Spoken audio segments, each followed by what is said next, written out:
ఈ వెనకాల కుత్తువిళక్కిరియ అనేటువంటి పాశురంలో మొట్టమొదట మనం పొరపాటు చేశామని చెప్పి నీలామ్మ వారిని మేలుకొలిపితే ఆమె మాట్లాడకుండా ఉంది. ఎవరు తలుపు తీయటలే, ఇద్దరు లోపల ఉన్నారు కానీ అని ఏదో కొంచెం ఘర్షణ ఏదో జరుగుతుంటుంది. నేను తలుపు తీస్తానంటే నేను తలుపు తీస్తాను, వాళ్ళు నాకు కోసం వచ్చారంటే నాకు కోసం వచ్చారని చెప్పి తలుపు తీయటంలో ఒకళ్ళకొకళ్ళు అడ్డుపడుతూ అహమహమికతో ఉన్నారు అని తెలిసింది మనకి. ఆ తర్వాత రెండవ పాసురంలో అంటే కుత్తువిళక్కిరియ అనే పాసురంలోకి వచ్చేటప్పటికి అమ్మ ద్వారం తెరవమంటే ఆమె తెరవకపోతే నువ్వైనా వచ్చి తెరవయ్యా అని ఆయన కూడా ప్రార్థించారు. ఇద్దరూ మాట్లాడటం కనపడలే. అప్పుడు మళ్ళీ ఏమమ్మా నువ్వేం చేస్తున్నావు, ఆయన ఏం చేస్తున్నాడు అని మళ్ళీ మొదట ఆమెని ఆ తర్వాత అమ్మవారిని ఇద్దరిని కలిపి మళ్ళీ వెనకాల పాసురంలో లాగే ఇందులో కూడా సంబోధించి మేలు కలుపుతున్నారు అన్నమాట. 33 அமரர்க்கும் முன் சென்று காப்பந்தவிற்கும் கலிவே துயிலாய் செப்பமுடையாய் திறனுடையாய் செத்தியார்க்கு வெப்பம் கொடுக்கும் விமலா துயிலாய் செப்பன்ன மென்முலை செவ்வாய் சிறுமருங்குல் நப்பின்னை இனங்காய் திருவே துயிலாய் உக்கமும் தற்றொழியும் தந்து உன் மனோரனை இப்போதே எம்மை நீராட்டு రెంబావాయ్. సగం పాసురంలో స్వామిని గురించి సంబోధించడం, ఆయనలో ఉండేటటువంటి ప్రభావాన్ని గొప్పతనాన్ని చెప్పి ఇటువంటి మహానుభావుడికి కనుక నిన్ను ఆశ్రయించడానికి కోసం వచ్చావయ్యా, ఆలస్యం చేస్తావేమిటి, వచ్చి ద్వారం తెరిచి దర్శనం ఇయ్యి అని మొదట ఆయనను గురించి ప్రార్థిస్తున్నారు. ఆయన మళ్ళీ ఏమి ఉలగటం పలగటం ఏమి సమాధానం కనపడకపోతే తర్వాత మళ్ళీ ఆమెను గురించి సంబోధించి ఆమె యొక్క శరీర సౌందర్యంలో ఉండేటువంటి విశేషాలను చెబుతూ మళ్ళీ ఆమెను మేలు కొలుపుతున్నట్టుగా మొత్తం పాసురం. ఇప్పుడు ప్రతిపదార్థం చెప్పుకుందాం. 33 అమరర్కు మున్సెన్రు కప్పంతవిర్కుం కలిగే తుయిలాయ్. కలిగే అంటే సమర్థుడా. 33 అమరర్ దేవతలు, 33 దేవతలు మొత్తం ప్రపంచాన్నంతా శాసిస్తున్నటువంటి వారు. ఆ 33 దేవతల క్రింద ఒక్కొక్కళ్ళు మళ్ళీ ఒక్కొక్కరి దగ్గర ఒక్కొక్క కోటి మంది పరిచారకులు ఉంటారు, సేవకులు. ఆయన సైన్యంలో చెందిన వారు అనుకుందాం. దాన్నే మనం ఏమనుకుంటామంటే 3,000,000 దేవతలు అనుకుంటున్నాం. 33 దేవతలు ప్రధానులు, వాళ్ళ దగ్గర ఉండేటువంటి వాళ్ళందరికీ కూడా మొత్తం కలిపి దర్శనం ఇస్తాడు కనుక 3,000,000 ఏకాదశి అని మనం చెప్పుకుంటున్నాం కదా. అట్లా 33 అమరర్కు దేవతలలో ప్రధానులైనటువంటి 33 మందికి మున్సెన్రు ముందుండి కప్పంతవిర్కుం కలిగే. కప్పం అంటే వారిలో ఉండేటువంటి భయావేశమును, కంపమును అని అర్థం. తవిర్కుం తొలగించేటటువంటి కలిగే సమర్థుడా. దేవతలకు భయం వస్తుంటుంది, అదిగో ఆ రాక్షసుల వల్ల. ఆ సమయాన్ని తలంచుకొని వాళ్ళు భయపడుతూ స్వామిని పిలవటంతో వచ్చి ముందు నిలబడ్డాడంటే ఇక మనకేం భయం లేదు, ఆయన రక్షిస్తాడు అని వాళ్ళలో ఉండేటువంటి భయావేశం తొలగిపోతుంది అన్నమాట. అట్లా సుదర్శన శతకంలో కూడా ఒకసారి ఒక చోట వస్తుంది, భయవివశ సునాసీర నాసీరవర్తి. భయావేశంతో వణిగిపోతుండేటువంటి ఇంద్రుడికి నాసీరం సేనాముఖం అంటే సేనలో అగ్రభాగంలో ఉండి భయపడకండిరా, మీకేం పర్వాలేదు నేనున్నాను అని ధైర్యం చెప్పేటువంటి స్వామి అన్నమాట. అది 33 అమరర్కు మున్సెన్రు కప్పంతవిర్కుం కలిగే తుయిలాయ్. అటువంటి స్వామి వేరుకోవలసింది. செப்பமுடையாய் திரளுடையாய் శక్తియార్కు వెప్పం కొడుకు విమలా తీరడాయ్. ఇది కూడా ఆయన్ని గురించి. శప్పముడయాయ్, శప్పం అంటే కుటీర స్వభావం.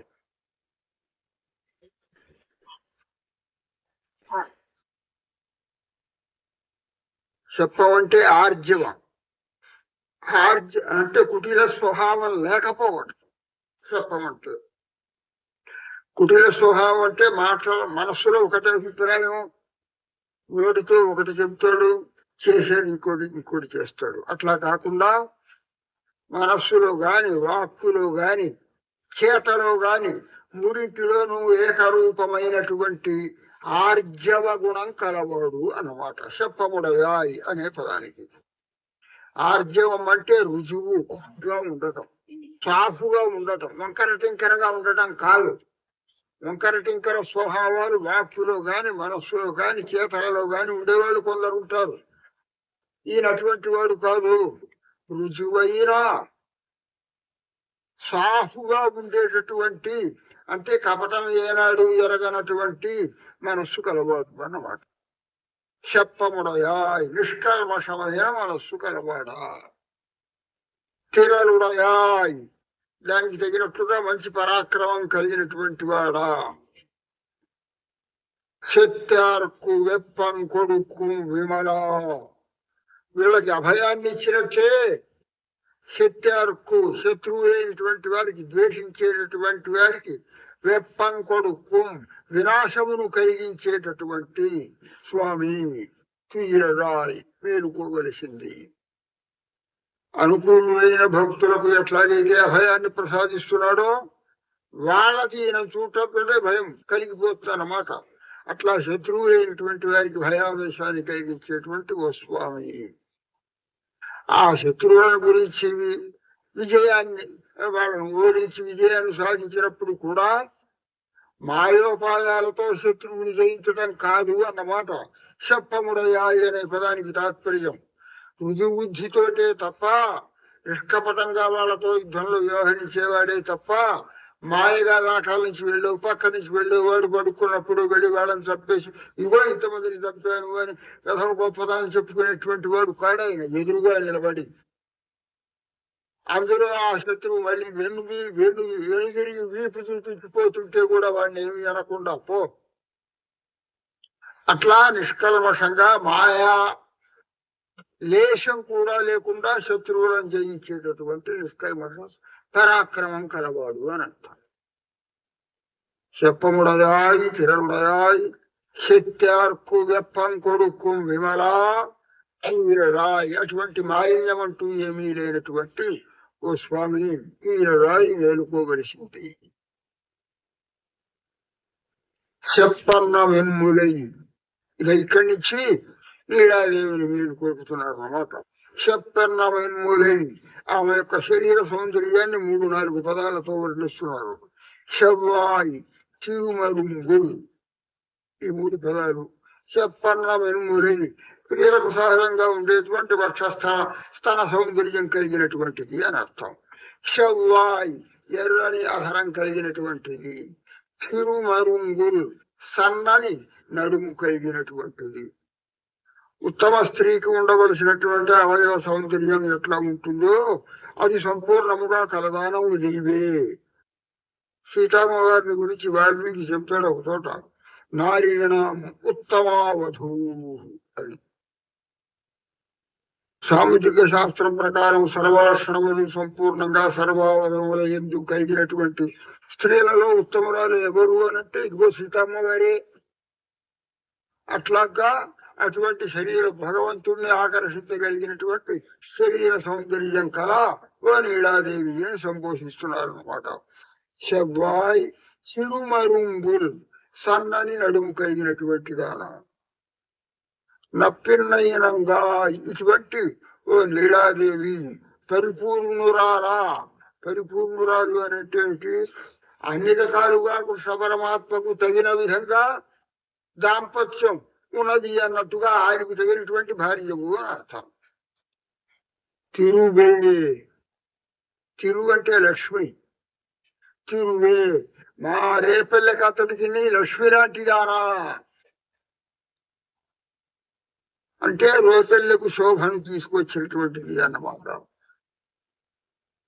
జనక మహారాజు చెప్పుకుంటాడు, జనకానానుకులే కీర్తి ఆహరిష్యతి మే సుత, మా అమ్మాయి సీత మా వంశానికంతా కూడా కీర్తిని తెచ్చిపెట్టినటువంటి మహానుభావుడు అనుకుంటాడు. జనకుడే తండ్రి అనుకుంటాడు.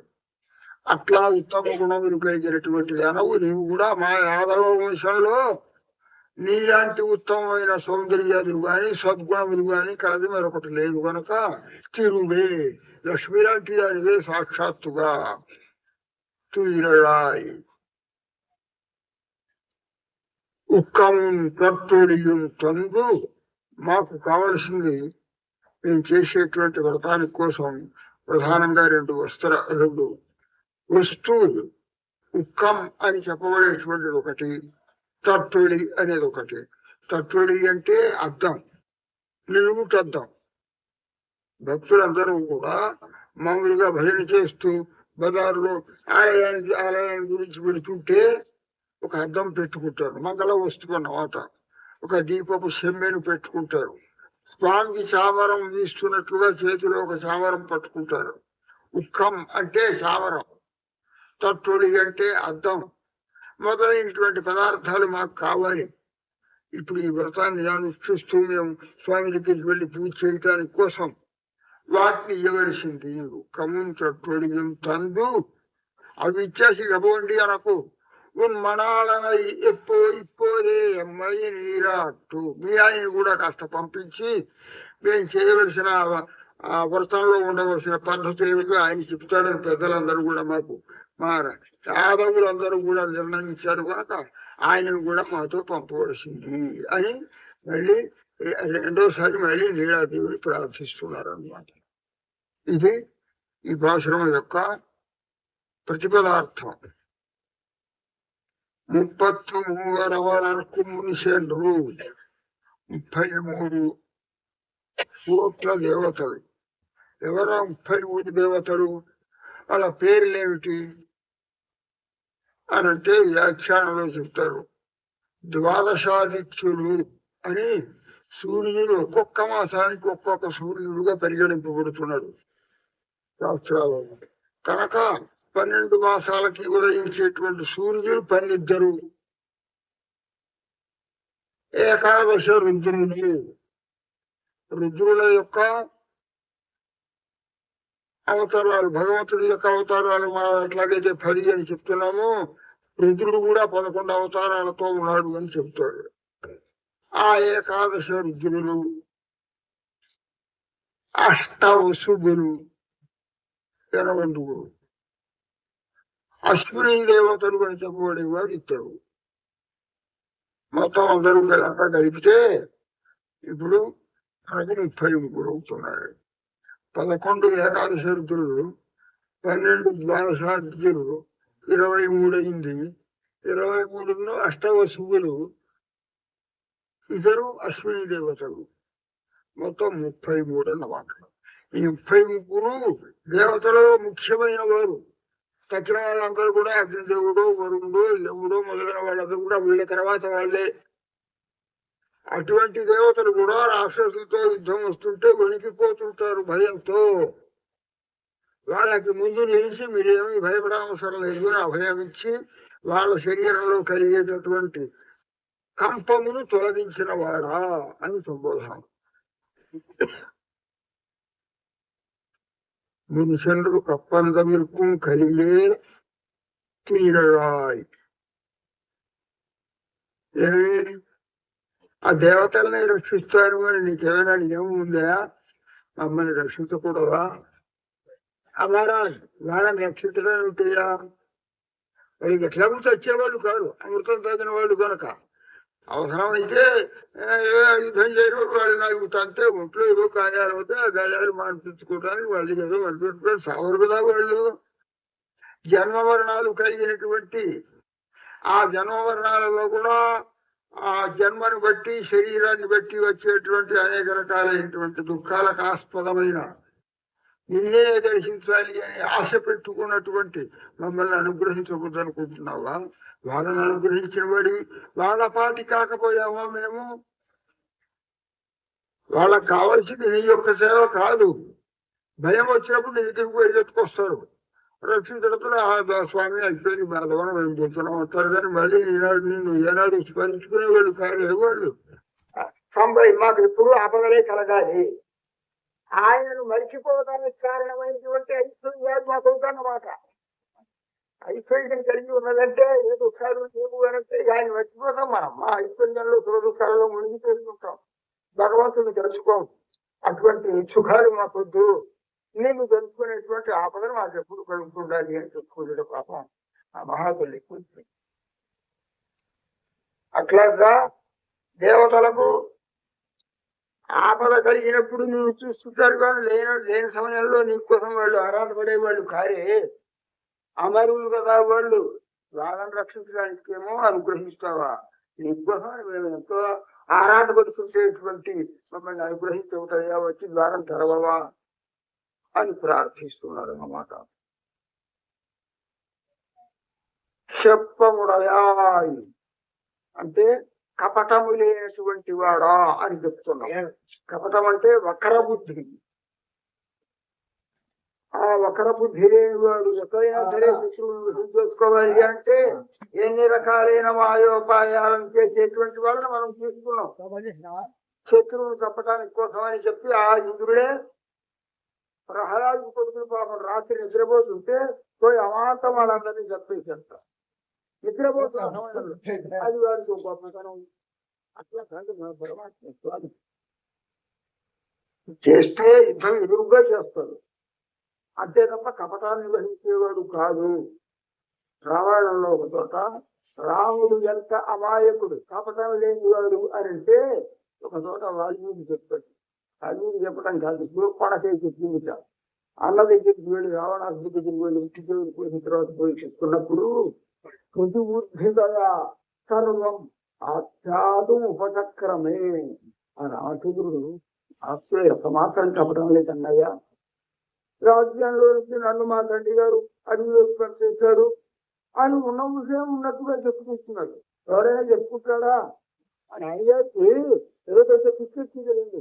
అడిగా నేనే అక్కడ ఉండగలుసుకోలేదు అనుకో, నేను వచ్చేసాను అని చెప్తారు. కానీ ఇవాళ కపట బుద్ధి కలిగినటువంటి వాళ్ళు నాకు రాజ్యం పట్టాభిషేకం చేస్తానన్నాడు, నేను పెద్ద కొడుకుని, మరనాడు కుదురమ్మా చిన్నమ్మ ఇట్లా చెప్పింది, చెప్పడంతో ఆయన వెళ్ళి రానున్నాడు, అట్లాగే నేను వచ్చేసాను, పై పంచలతో వచ్చేసాను, చివరికి ఉన్నదంతా కూడా దానం చేసి వచ్చేసాను అని ఉన్నదంతా చెప్పుకున్నాడు. మాతోటి రుజుబుద్ధి అంటే ఇదన్నమాట. అయ్యో ఇట్లా చెప్పుకుంటే మన గొప్పతనానికి భంగం వస్తుందేమో, మనం ఇంత సులకన అయిపోతామేమో, ఒట్టి సన్నాసి అన్నమాట అని వదలవాలనుకుంటారేమో అనే భయం ఉంటుంది సామాన్యంగా చాలా వాళ్ళకి. ఆ భయంతో ఏం చేస్తారు, అన్ని అబద్ధాలే చెప్తుంటారు. తాలో ఏ శక్తి లేకపోయినా తామెంతో గొప్పవాళ్ళం అని చెప్పుకుంటుంటారు. రాముడు అటువంటి వాడు కాదు అన్నమాట. రుజుబుద్ధితయా సర్వం ఆఖ్యాతం ఉపచక్రమే, అన్ని వరుసగా ఉన్నట్టుగా పూసగొట్టినట్టుగా చెప్పినాడు. కనుక శత్వముడయాయి రుజువైనటువంటి బుద్ధి కలవాడు. ఆ కాపట్యం అనేది మనసులో ఎంత మాత్రము లేనటువంటి వాడా. స్థిరలుడయాయి, ఆ కాపట్యం లేకపోవటం ఎక్కడా? పరాక్రమాన్ని ప్రదర్శించినప్పుడు కూడా, శత్రువు మీద పరాక్రమాన్ని ప్రదర్శించినప్పుడు కూడా కపట బుద్ధితో వ్యవహరించేటటువంటి వాడు కాడు. రామ సత్యపరాక్రమ దివ్యైర్గుణైశ్చక్ర సమః రామ సత్యపరాక్రమ అని చెప్తాడు వాల్మీకి రామాయణంలో. మా రామచంద్రుడు దశరథుడు చెప్పుకున్నట్ట, మా రామచంద్రుడు పరాక్రమంలో ఇంద్రుడితో సమానమైనంత గొప్ప పరాక్రమం కలవాడు మావాడు. కానీ ఒక విషయంలో మాత్రం ఇంద్రుడి కంటే గొప్పవాడు. ఏ విషయంలో? సత్యపరాక్రమ. వాడు సత్యపరాక్రమం కాదు, ఇందాక చెప్పినట్టుగా శత్రువులైన ప్రహ్లాదుని రాత్రి వెళ్ళి నిద్రపోతుంటే సంతరించిన వాడు వాడు. వాడు సత్యపరాక్రమం ఏమిటి? ఆ రాముడు అట్లా కాదు. సత్యమైన శత్రువుని ఎదురుగా నిలబడి వాడు లొంగకపోతే ఎన్ని విధాలుగా ప్రయత్నించినా సరే లొంగకపోతే వాడికి వినాశాన్ని కలిగించిన వాడు అన్నమాట. చెప్పముడయాయి తిరలుడయాయి శక్త్యార్కు పంకొడుక్కు విమలా తీరరాయి. ఆస్తికులైనటువంటి వారికి ఏ విధంగా అయితే అభయాన్ని ప్రసాదిస్తున్నాడో అవతలి వాళ్ళకి అట్లాగే ఈయన పేరంటే చాలు భయపడి పారిపోవలసిందే. అంత భయావేశాన్ని కలిగించేవాడు శత్రువు లేనటువంటి రాక్షసులకు. శక్త్యార్కు వెప్పం కొడుకు విమలా. కంసుడికి అదే పుట్టినప్పటి నుంచి కంసుడు ఈయన చంపాలని చెప్పి ఎంతమందికి పంపాడో లెక్కలేదు. ఇక రేపు ఇక్కడికి వచ్చిన వాడల్లా ఇక్కడే అయిపోతున్నాడు కానీ మళ్ళీ పోయి వార్త అని చెప్పేవాడు కూడా లేడు ఆ కంసుడికి. ఇక లాభం లేదని చెప్పి కృష్ణుడినే తన దగ్గరికి పిలిపించుకొని ఆయన ఆ కువలయాపీడాన్ని మర్దించాడు. ఇంకా చాణూర ముష్టికుల్ని మర్దించాడు. ఇక తన దగ్గరికి వస్తున్న కొద్దీ ఒక్కొక్క పరాజయాన్ని వింటున్న కొద్దీ వాడికి వణుకు పుచ్చుకుంది. తిరుప్పవైలోనే మనకు ఒక చోట నెరుప్పెన్న నిన్న నెడుమాలే. ఓ స్వామి, నీవు కంజన్వయిత్తెల్ నెరుప్పెన్న నిన్న నెడుమాలే అని వస్తుంది. కంసుడి యొక్క కడుపులో నిప్పులాగా మండిపోతోంది. కృష్ణుడు అంటే ఆయన పేరు ఎత్తితే చాలు వీడికి ఎక్కడలేని ఆవేదన వస్తుంది, భయావేశం. అట్లాగా శత్రువులకు అంతటి భయావేశాన్ని కలిగించిన వాడు అన్నమాట.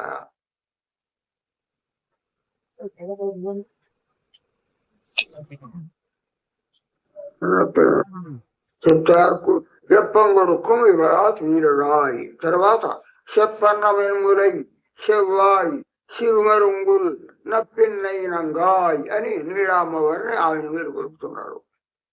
ఈ ఒక్కొక్క విశేషణము భగవంతుని కృష్ణ పరమాత్మను ఆకర్షించినటువంటి సౌందర్యము కలది అనే విషయాన్ని తెలుపుతుంది అన్నమాట. చెప్పన్నమేములై అనేటువంటి విశేషణం స్త్రీలకు సహజంగా ఉండేటువంటి స్థాన సౌందర్యాన్ని చెప్తోంది.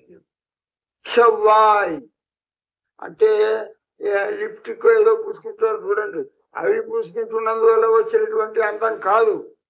సుకుమారంగా చిగురు వలె ఎర్రగా ప్రకాశిస్తున్నటువంటి అధరము కలది అన్నమాట.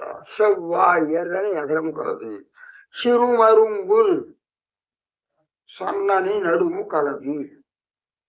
సహజంగా స్త్రీలకు ఆ మధ్య భాగం అంటాం, నడుము భాగం, అది చాలా సన్నగా ఉన్నట్టుగా ఉండాలి అనేది. మా పదారికి పేరేమిటో మీకు తెలుసా? ఏమిటి? బొర్రయ్య గారి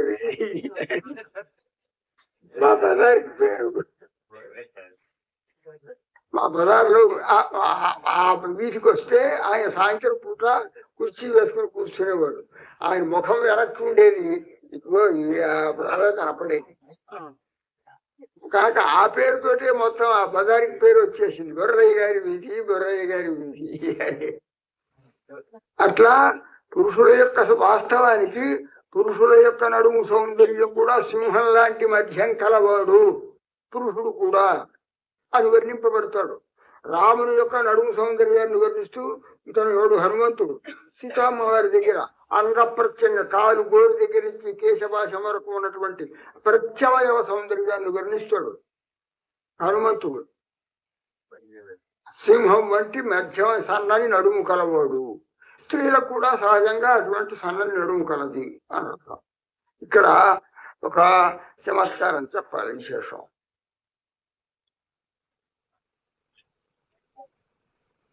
శ్రీరామచంద్రుడు గర్భంలో ఉన్నాడు కౌసల్యకు.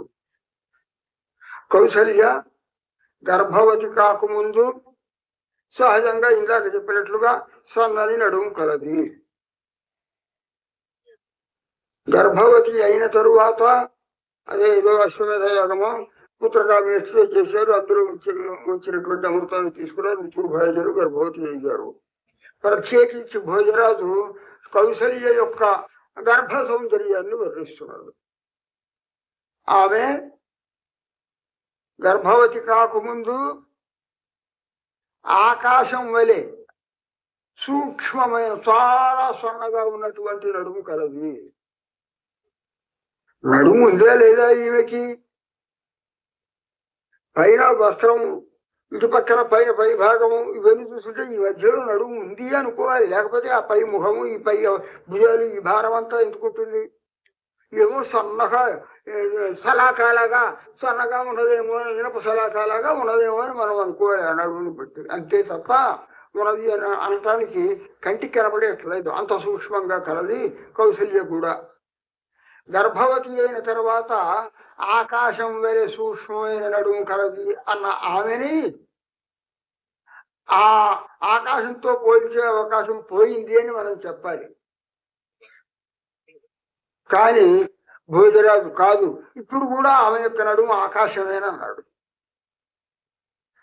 గర్భవతి అయిన తర్వాత సూక్ష్మంగా లేకుండా పెద్దదైనది కదా. ఒక్కొక్క మాసం పెరుగుతున్న కొద్దీ అందులో కూడా తతశ్చ ద్వాదశే మాసే అని చెప్పి 10 మాసాలు అయితే అందరికీ గర్భం.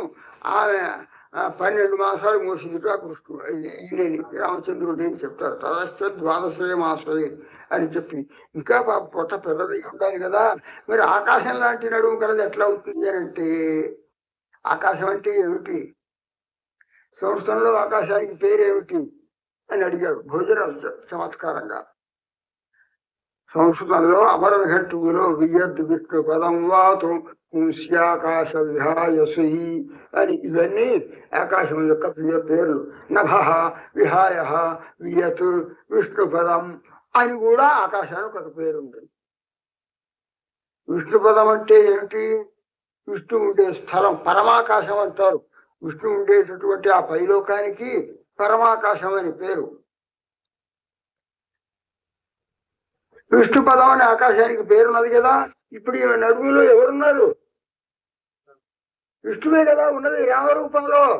కనుక ఇప్పుడు కూడా ఈమె యొక్క ఆకాశం నడుము విష్ణు పదమే. ఆకాశము సూక్ష్మంగా ఉన్నప్పుడు, ఆమె మామూలుగా సాదా మనిషిగా ఉన్నప్పుడు ఆమె యొక్క నడుము ఆకాశంలాగా ఉన్నది అన్నదాం. 12 మాసాలు కలిగినటువంటి శిశువుని గర్భంలో వహిస్తున్నప్పుడు కూడా ఆమె యొక్క నడుముని మనం ఆకాశం అనొచ్చు. ఎట్లా ఆకాశం అంటామండి? విష్ణుపదం కదండి ఆకాశం అంటే. అప్పుడు విష్ణుపదమే, ఇప్పుడు విష్ణుపదమే. ఇప్పుడు విష్ణుపదం కాదా, విష్ణువు యొక్క స్థానం అయింది కదా. కనుక ఆకాశం వరకే పోపు అని సమాధానం చెప్పాడు చమత్కారంగా. ఇక్కడ ఇంకొక విశేషం కూడా చెప్పుకుందాం.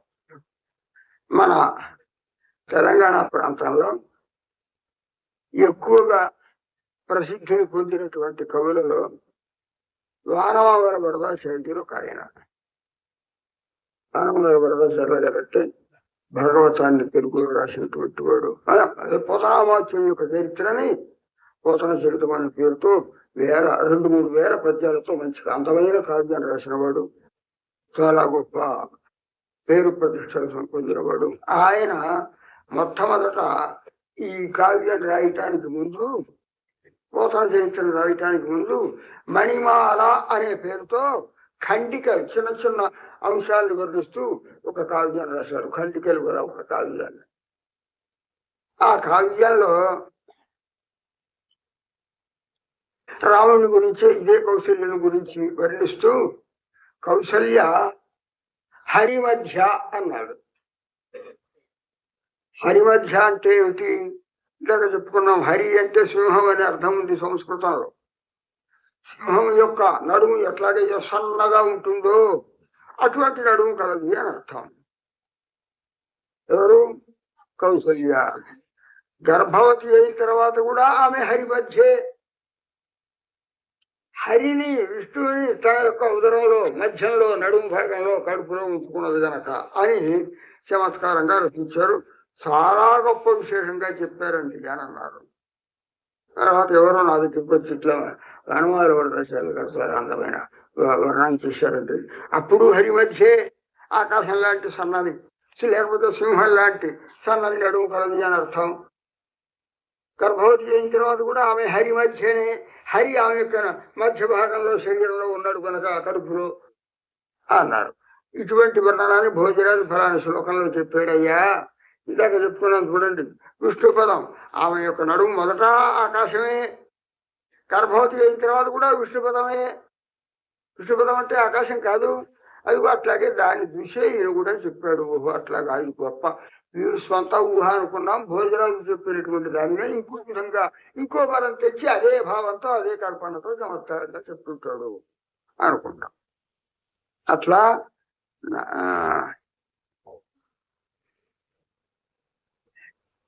సిరుమరుంగుల్, సిరుం సన్నని, మరుంగుల్ నడుము కలిగినటువంటి దాన అనర్థం. నప్పిన్నయ్యనంగాయ్ వీడాదేవి, నంగాయ్ మాకందరికీ ఆధారభూతులైనటువంటి దాన. తిరువే తుయిరాయ్, తిరువే మా రేపల్లెకి అతడికి లక్ష్మి ప్రసాదించినటువంటి దానా. నీవు అవతరించిన తర్వాతే, నేను ఇక్కడికి అడుగు పెట్టిన తర్వాతే మామూలుగా చెప్పుకుంటూ ఉంటాం. కోడలు మంచిదైతే ఆ కోడల ఇంటికి వచ్చిన తర్వాత వీళ్ళ వ్యాపారము క్రమక్రమంగా వృద్ధి పొందితే, కోడల మీద కోపం లేనటువంటి మంచి అత్తమామలు మా కోడలు అడుగు పెట్టింది, మా ఇల్లు కలకల్లాడుతుందండి క్షేమంగా ఆమె వల్ల అని చెప్పుకుంటారు కదా. అట్లాగే కృష్ణుడికి భార్యగా నీవు వచ్చిన తర్వాత, అమ్మా మా రేపల్లి అంతా పాడి పంటలతో సంపూర్ణంగా సమృద్ధిగా ఉందమ్మా అని చెప్పుకుంటున్నారు అన్నమాట. తిరువే తుయిరాయ్ మేలుకోవలసింది. ఉక్కమున్ తొట్టొడియును తందు ఉన్మనాడనై ఇప్పుడే అమ్మాయి నీరాట్టు. ఉక్కము మేము ఆ ప్రార్థనా సమయంలో తీసుకువెళ్ళి సేవ చేసేటప్పుడు మాకు కావలసినటువంటి చామరములను, చామరములంటే ఏమిటి, ఇప్పుడు పొడుగ్గా చవరి మృగం యొక్క ఇవి కాకుండా ఇప్పుడు కొత్త కొత్త చామరాలు వస్తున్నాయి. మంచి వెడల్పుగా మంచి పట్టు వస్త్రాలతో అల్లుతారు. వాటి మీద శంఖాలు చక్రాలు నామాలు పెట్టి ఇస్తుంటే బాగా గాలి ఎక్కువగా వస్తుండదు. విసనకర్ర లాంటిది అన్నమాట. అది పట్టు వస్త్రాలతో వాటితో తయారైనటువంటిది. వాటిని ఉక్కం అని అంటారు. తత్వడియం భగవంతుడి యొక్క మూర్తి మేము వెళుతుంటే ఆ గోష్ఠి అంతా కూడా ఈ అద్దంలో కనపడాలి. ఆలయం దగ్గరికి వెళ్ళేటప్పటికి ఆలయ గోపురం ఈ అద్దంలో కనపడాలి. ఆ స్వామి దగ్గరికి వెళ్ళినప్పుడు ఆ స్వామిని అటు చూస్తున్నట్టుగా ఇటు కూడా చూస్తే ఇందులో కూడా స్వామి యొక్క మూర్తి కనపడాలి. అట్లా అటువంటి ఒక అద్దాన్ని తందు మనాలనై ఇప్పుడే అమ్మాయి నీరాట్టేలు వరంబావాయ్ ఆయన కూడా మాకు ప్రసాదించి మాకు కావలసినటువంటి సౌకర్యాన్ని కలిగించి మమ్మల్ని అనుగ్రహించవలసింది అని మళ్ళీ నీలాదేవిని గురించి ప్రార్థిస్తున్నారు. ఇది